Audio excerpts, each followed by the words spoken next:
He didn't know exactly where he was going. He only knew that he couldn't stay any longer. It was too early for the world to be so silent. The birds were still asleep, and the streets seemed to hold their breath, as if they sensed that something out of the ordinary was about to happen. Gabriel was 10 years old. 10 years old, and he had a backpack that weighed almost as much as his longing. In it, he carried a pair of socks, 2 stale loaves of bread, a blue notebook with a dog drawn on it, and a picture scribbled in colored pencil. It was Thor, the dog his parents had left behind. But for Gabriel, he had never left. The boy's hands were cold, even hidden in his pockets. His steps were short, as if he wanted to slow down what his heart had already decided long ago. There was no fear in his eyes, just a kind of ancient silence, the kind that only appears when pain comes slowly like fine rain on an old roof. At the corner of the closed bakery, he stopped. He looked back. No lights were on in the house, no sign that anyone had noticed his absence. He took a deep breath, and for the first time he spoke out loud, but only to himself. "I will find you, Thor, wherever you are." It was then that from the other side of the street a bark echoed, brief, lonely, and though he knew it wasn't Thor, something in that hoarse, far-off note seemed to answer, as if to say, "I'm still around." And then he continued. Gabriel was always the type of child who spoke more with his eyes than with his mouth. At school, he drew more than he wrote, and at home. Well, at home, he learned early on to listen to what was never said. His father was a man of few words but many sighs, the guy who knocked on the door without understanding, as if sound was the only way to make himself understood. His mother, on the other hand, lived with her eyes buried in the cups of coffee that she never finished drinking. The house was clean, tidy, and empty. The only presence that seemed to fill the gaps in the routine was Thor, a mutt with fur the color of wet earth and a look that told him he already knew too much about abandonment. Gabriel and Thor were inseparable. They grew up together. They slept together.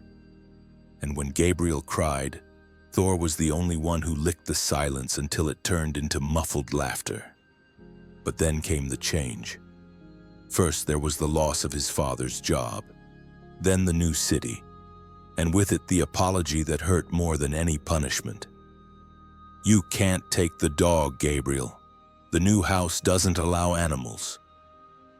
That night, Thor was left at a roadside shelter, a place that smelled of despair, where the barking seemed to beg for forgiveness. Gabriel didn't sleep, neither that night nor the following nights. Little by little, he stopped talking about Thor, but not because he had forgotten, but because he understood that in that place, remembering the dog was almost an act of rebellion, as if his love had become bothersome. He began to walk alone through the yard, his pockets full of crumbs, as if at some point Thor would appear and ask for a piece of bread. He began to draw more and more, only now, instead of colorful landscapes, they were portraits of a puppy looking up at him as if to say, "Why didn't you come with me?" That's when Gabriel decided he couldn't wait any longer. He didn't know the way, but he was sure of the destination, and with the raw courage that only childhood brings, he ran away. Not to escape, but to seek. The plan was simple, at least in the mind of a 10-year-old boy. Gabriel left at dawn, carrying a backpack with 3 loaves of stale bread, a small bottle of water, and the notebook where he drew Thor almost every day. He didn't know the name of the city where the shelter was located. All he remembered were the trees around it, the smell of eucalyptus, and the bend in the road where his parents' car had stopped. He walked for hours, maybe days. Time stretched and shrank like light between trees. He slept at bus stops, traded drawings for fruit at roadside markets, and asked every driver, every old man sitting on a park bench, "Have you seen a dog named Thor?" Most shook their heads in regret, not understanding. Others offered food, but no one offered Thor. It was on one of those nights that the unexpected happened. Gabriel lay under a tarp behind a gas station. The moon was high, his belly empty, and his eyes red from unshed crying. Then he heard a faint sound, almost a whisper among the distant barking, a rustling in the grass, a low growl, and then a sigh. When he looked, he saw a dog standing there a few feet away. It wasn't Thor, but there was something familiar. The animal's eyes were a dark amber, almost human. Its body was thin, its ribs drawn beneath its dirty skin. But it didn't look afraid. It looked like him, lost but not defeated. Gabriel held out his hand with a piece of dry bread. The dog hesitated, sniffed the air, and slowly approached until his nose was touching the boy's palm. It was in that simple and silent gesture that a new story began. Gabriel called him son because on that cold night he was the only thing that shone. Sol didn't speak, but he understood. He walked beside Gabriel as if he had always been there, just waiting for the right moment to appear. When Gabriel became discouraged, it was Sul who nudged his back with his nose. When the boy stopped, it was Sul who lay down, patient, as if to say, "Okay, but just for a minute." Thor was still the goal, but Sul was the road between pain and hope, and without realizing it, Gabriel was beginning to change.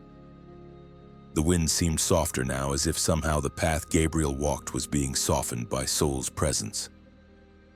They walked for weeks, crossing small towns, wide fields, and remote villages. Gabriel, with his hands shoved in his pockets and his head down, still searched for Thor. But Sul was always there beside him, attentive, and the two of them were beginning to communicate in ways that were almost invisible. The transformation was gradual, like the way stars begin to shine as darkness spreads. For the first few weeks, Sul followed Gabriel's footsteps with silent obedience, as if he were another reflection of the boy, the invisible protector who accompanied him. But then one day, as they walked along a path covered in dry leaves, Sul stopped. He turned back, looked at Gabriel, and barked. Not just any bark, but a deep sound, as if trying to get his attention. Gabriel stopped, confused. Sul had never barked like that. "What's wrong, Sul?" he asked, his voice cracking with the tension that was beginning to build up inside him. The dog looked at him with those golden eyes that seemed to see something more than the physical, something beyond the road ahead. It was as if the bark had opened a door, a window to a reality that Gabriel could not yet understand. The feeling he felt was not exactly fear, but rather a growing discomfort. Something that was close to what he had felt when he had learned of Thor's fate, but with one difference. Sul was there, and he was not alone. In the days that followed, Sul's presence seemed more intense. When Gabriel slept, the dog would stay awake, watching the stars move, the shadows move, as if he were the guardian of something the boy didn't yet fully understand. But at the same time, Gabriel felt a growing tightness in his chest, as if something were about to happen. Sul was somehow becoming more than just a dog to him. He felt the connection growing, but the fear of becoming attached, of creating a new loss, haunted him. Gabriel knew that the only reason he was traveling to that distant place, lost in his childhood memories, was to find Thor. He still carried the idea that his old friend was waiting for him somewhere. And that kept him from giving himself completely to Sul. Sul felt this resistance. He noticed when Gabriel began to move away a little, when the boy began to look at the horizon, at the road ahead, in search of something that was not yet there. And it was then that Sul began to approach more insistently. He did not push with his snout as before, but sat in front of Gabriel, looking him directly in the eyes with an intensity that seemed to ask for an answer. In the days that followed, Sul's small actions began to speak louder than words. He would lie beside Gabriel when he sat by the side of the road, lost in his thoughts, or when the boy began to stray from the mission he had set for himself. Sul didn't speak, but his eyes said it all. He wanted Gabriel to see what was right in front of him. Not Thor, but something much bigger. And so Gabriel's resistance began to wane. He began to feel something that wasn't just friendship. It was a silent dependence, a connection that went beyond the obvious, beyond the search for a lost animal. Sul was there not just as a friend, but as a bridge to something Gabriel couldn't yet fully understand. The healing, the unconditional love that came from something that wouldn't abandon him. But with every step he took with Sul, a doubt remained in his mind.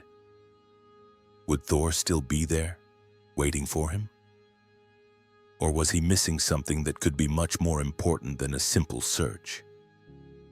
It was this doubt that made him hesitate, always. Gabriel and Sul's journey took them to a small, secluded village where dirt paths intertwined with open fields and silence.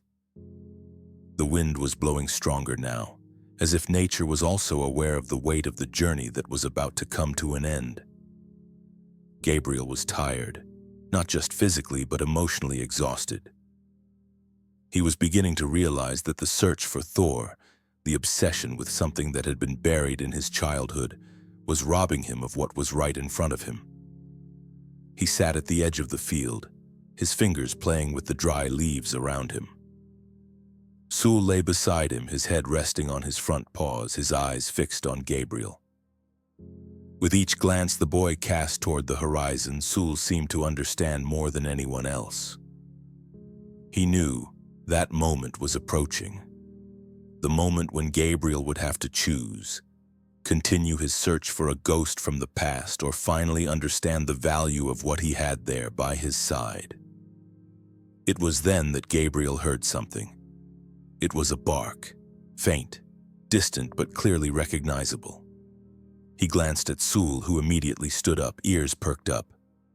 The bark echoed again, closer this time, but it wasn't Thor's. It couldn't be. Gabriel stood up abruptly, his breathing quickening. Fear gripped him, a rush that made him ignore everything around him. He followed the sound, thinking of nothing but the hope that, though fragile, still remained lit within him. Sul, who had been patiently following Gabriel until that moment, stopped. He watched the boy run toward the sound, hesitant. The dog did not follow him immediately, but simply stood there, motionless, as if he knew what was about to happen. As if he knew that Gabriel's search had reached a point of no return. When Gabriel finally reached the source of the sound, the sight froze him. Ahead of him, a dog was tied to a fence, its eyes blank, its fur matted. It wasn't Thor. It was just another lost dog, and yet Gabriel's heart broke. He knelt beside the animal, touching the rusty fence. The barking stopped. He looked back for Sul, but the dog was gone. Gabriel felt the emptiness inside him, not the emptiness of an unfulfilled search, but the emptiness of the moment of fulfillment. He knew that the answer he had been searching for was not in a name, in a physical being. The answer was in something deeper. Sul, the dog that had accompanied him throughout the journey, was now absent. But in his absence, Gabriel understood. The pain he had felt was not about Thor. It was not about the lost dog from the past. It was about the abandonment he himself carried, the loss he had experienced in his own life, and which now found healing in Sul's presence. It was at that moment, when the wind finally died down and the sunlight began to slowly sink below the horizon, that Gabriel realized the truth. Sul was not there to replace him. He was there to help him understand what he had never understood before, that love is not about possession, nor about searching for something lost, but about accepting what is present, what has already been given to us, and what we can offer the world. Gabriel looked up at the sky. The heaviness in his chest disappeared, replaced by an unexpected lightness, as if the air had become easier to breathe. He looked at the lost dog at the fence and felt a deep compassion. It wasn't Thor, but in that moment it was enough. He smiled, touching the dog's head, and decided that he would help him find a home. Sul was somewhere out there in the vast field of possibilities that stretched out before him. But he no longer felt afraid of being alone. He knew now what he had to do, not for himself, but for all the dogs who, like Sul, were once waiting for someone to see beyond the pain, beyond the loss. To see what really matters. The sun was beginning to disappear behind the mountains, turning the sky a soft golden color as if the universe itself were saying goodbye to the day. Gabriel stood up slowly, feeling as if the weight he had carried for so long had finally lifted. He took one last look at the dog on the fence, who was now looking up at him with an expression of silent gratitude. Gabriel knew he had done what he could. But more than that, he had learned a lesson he could never have understood without this journey. He began walking back down the dirt path, the sound of his boots echoing in the stillness of the countryside. The gentle breeze touched his face, and the cool night air began to take over everything. There was no longer any rush, no longer that urgent need to find something or someone. Gabriel felt for the first time that he had already found what he needed. Himself. As he walked, a sense of deep peace began to settle within him. He didn't know where Sul was, or when, or if they would ever meet again. But he knew without a shadow of a doubt that what they had shared was something more precious than any search, more profound than any loss. It was a silent kind of love, a love that didn't need to be spoken but was always there, in the little things, in the simple gestures, in the presences that were beside him even when he couldn't see them. The wind, now softer, seemed to whisper something in his ear, something he could never put into words. But Gabriel didn't need words. He felt in every fiber of his being that he was ready to move on. No longer in search of something lost, but in search of something that had been inside him all along. An inner peace that came with acceptance, with understanding, and most of all with forgiveness. When Gabriel finally reached the edge of the city, he turned to look out over the countryside one last time. The silence there was almost palpable, as if the world had stopped to contemplate this moment of transformation. He smiled, slightly, a silent smile, as if the universe itself were smiling back at him. And then, something amazing happened. A shadow moved to his right, a shape he knew all too well. It was Sul, who emerged from between the trees, walking slowly but surely. His eyes lit up when he saw Gabriel, and the boy's heart leapt in surprise. Sul was not lost. He had been there all along, waiting for Gabriel to be able to see the truth. The dog no longer needed to follow Gabriel all the way, but he had done so silently, as if he knew his job was done. Gabriel knelt down, his eyes streaming with tears, and reached out to Sul. The dog came closer, laying his head on Gabriel's lap. They didn't need words. There was nothing more to say. Love, true love, was there, in the little things, in the unspoken actions, in the silent encounter of two lost souls who had somehow found each other. And so, under the orange sky of dusk, Gabriel understood that the search for something greater than an animal was not just about finding what was lost, but about the transformation that was happening within himself. The encounter was not with Thor, but with himself, with the parts of his soul that he had neglected over the years. Sul was no longer just a dog. He was a symbol of healing, of patience, of love without words. And in that moment, Gabriel knew that nothing else mattered. What he had found, after all, was not a lost dog. It was the truth he had been searching for.